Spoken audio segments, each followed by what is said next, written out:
Kisah malaikat yang dipatahkan sayapnya karena tak mau beri hormat kepada Rasulullah. Ada kisah menarik tentang malaikat yang dihukum Allah Subhanahu wa Ta'ala. Seperti apa kisahnya? Di dalam kitab Mukasyafatul Qulub karya Hujatul Islam Al-Imam Abu Hamid Muhammad bin Muhammad Al-Ghazali At-Turtusi atau Imam Al-Ghazali, diceritakan tentang hukuman malaikat yang terbukti enggan menghormati kedatangan Rasulullah Shallallahu Alaihi Wasallam. Alkisah ketika itu tengah terjadi peristiwa Isra Mi'raj atau perjalanan Rasulullah Shallallahu Alaihi Wasallam menuju Sidratul Muntaha untuk menerima perintah sholat. Di saat itu Rasulullah melintasi langit. Terdapat 70.000 malaikat di langit yang berbaris dan melayaninya. Mereka begitu hormat atas kedatangan Rasulullah. Akan tetapi ada satu malaikat yang enggan memberi hormat.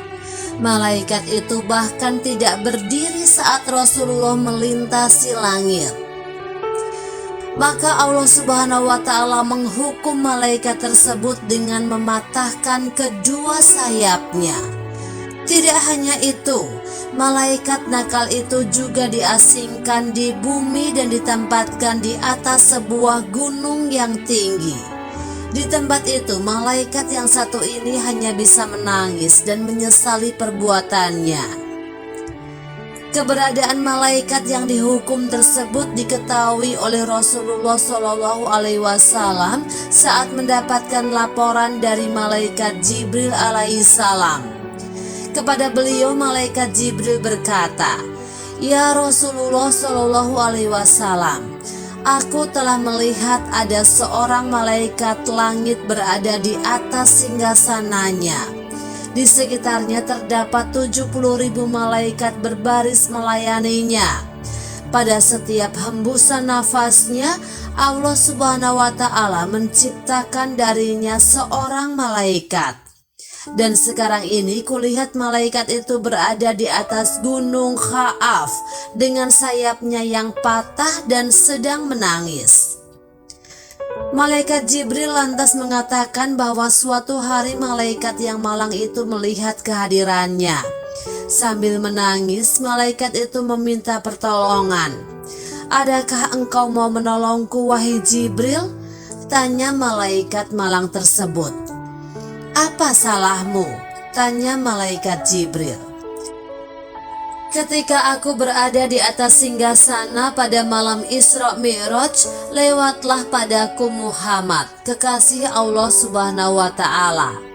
Lalu aku tidak berdiri menyambutnya dan Allah menghukumku dengan hukuman ini, serta menempatkanku di sini seperti yang engkau lihat." Jelas malaikat malang itu yang terus-menerus menangis dan menyesali perbuatannya.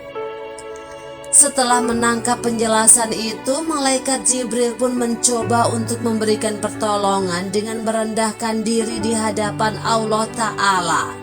Maka Allah Ta'ala berfirman, "Hai Jibril, katakanlah agar dia membaca sholawat atas kekasihku Muhammad Sallallahu Alaihi Wasallam."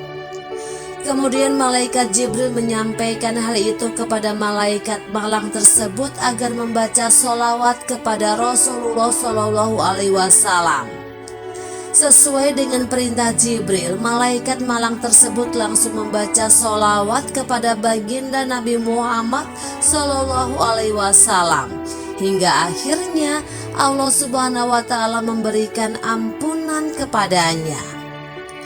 Allah Subhanahu wa Ta'ala kemudian menumbuhkan kembali kedua sayapnya serta menempatkannya kembali di atas singgasananya. Perintah bersolawat.